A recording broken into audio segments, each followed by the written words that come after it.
Hi there everyone, and welcome back to another English update where I'll share 5 hopefully useful chunks of the English language which you can take as a single piece and put into your speaking or writing quite flexibly.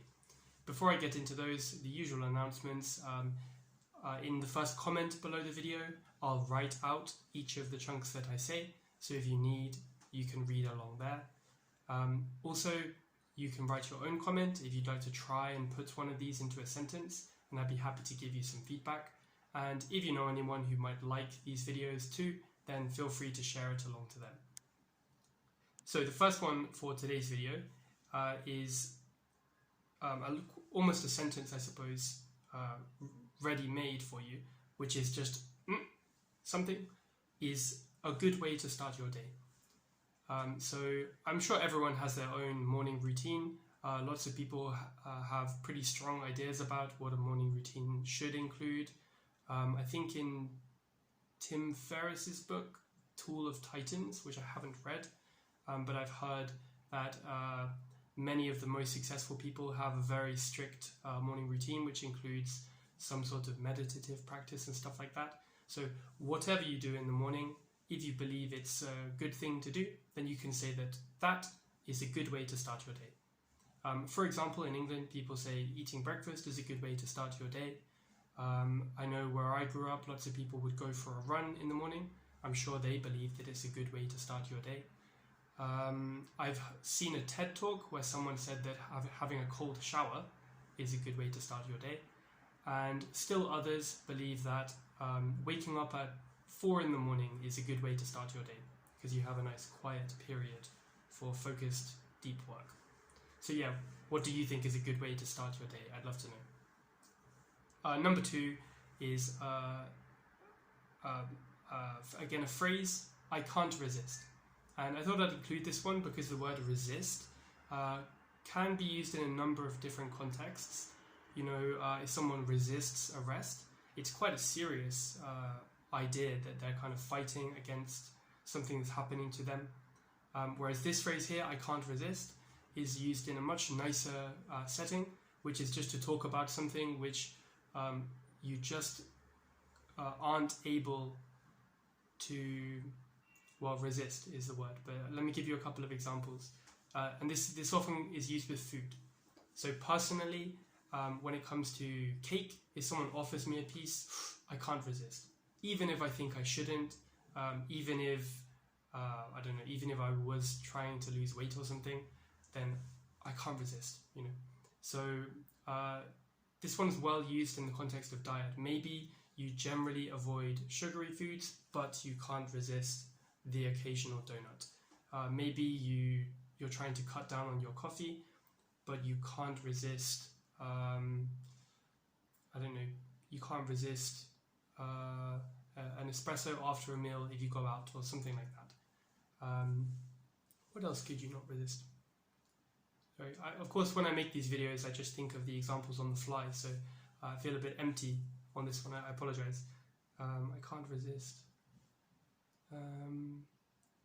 Okay, maybe when I go to the cinema, I can't resist having popcorn and a double Coca-Cola with it, for example. Not that I do, but yeah. When you can't resist, it means that I suppose really you allow yourself, you know, even though you think it might not be such a good idea, that you you can't control yourself or don't want to, maybe more. Number 3 then is to save my energy, used as a phrase. So basically, if you have something that you know you need to do later, or you think you need to have energy later in the day or in an event or something, then you would talk about saving your energy. So yeah, maybe someone would say, oh, you know, I didn't see you in the gym this morning, where were you? And you could say, oh yeah, I've got my first session of kickboxing this evening, so I'm saving my energy for that. And this one's not very hard to use, I think, and understand, but I suppose to help you remember, just the idea is you have this much energy, maybe for the day, and it gets used up. So whenever you save your energy, it means you're trying to keep as much of what you have ready for something you need later.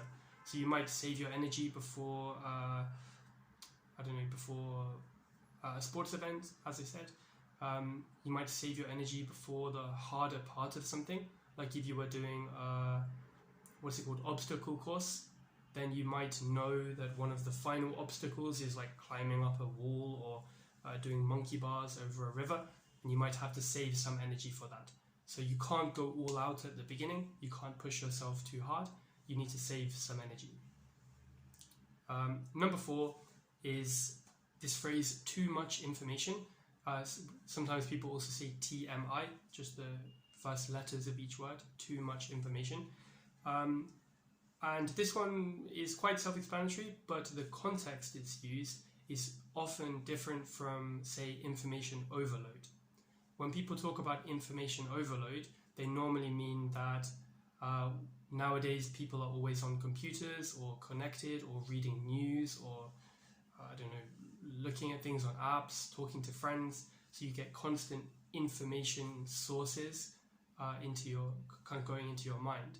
Whereas when people say too much information, normally it means that you're going into too much detail or more than they want to hear.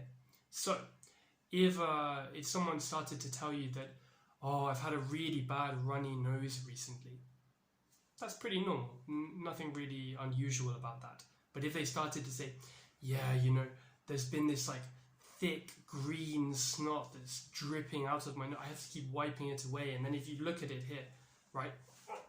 Okay, that's too much information.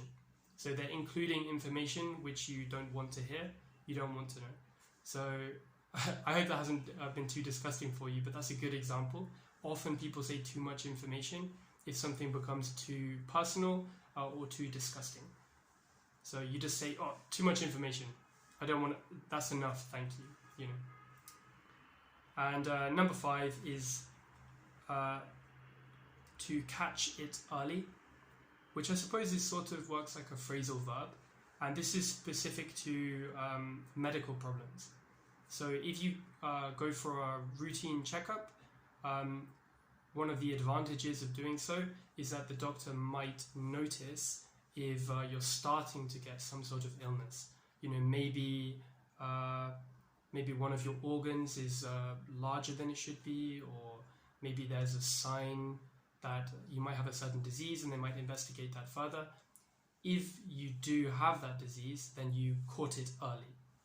So that means you didn't let the problem develop until you start to get really serious symptoms.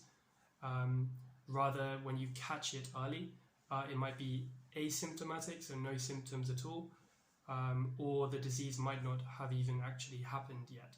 So I suppose maybe one example would be with diabetes. I'm not 100% sure on this, but I imagine that you could catch it early by checking blood sugar levels carefully and talking with your doctor or whatever, rather than waiting for a severe enough symptom that they specifically investigate that. Yeah, so that's the medical context chunk, to catch something early. And if you do catch something early, that's normally a good thing. It's good news, right? So those are our 5 chunks for today, and see you in the next video. Goodbye.